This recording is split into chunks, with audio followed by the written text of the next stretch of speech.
மகிஷமுகி வதம் கண்ட மணிகண்ட சுவாமி அவன் வாரானே வன்புலியும் ஏறியே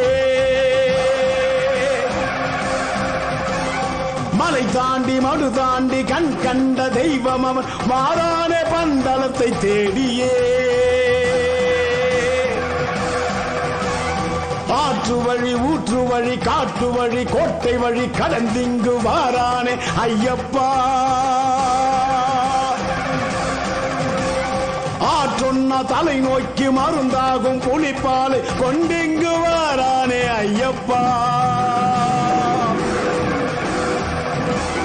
நடையதிர படையதிர எத்திசையும் அதிர குடியதிர குளம் அதிர கொற்றவனும் அதிர பரம்பொருளை இறை அருளை அரசி மனம் அறிய தவறுணர தலை கவிழ தண்டமிட்டு பணிய பந்தளமும் பணிய வந்த செயல் முடிய மணிகண்ட அவதார நோக்கமது நிறைய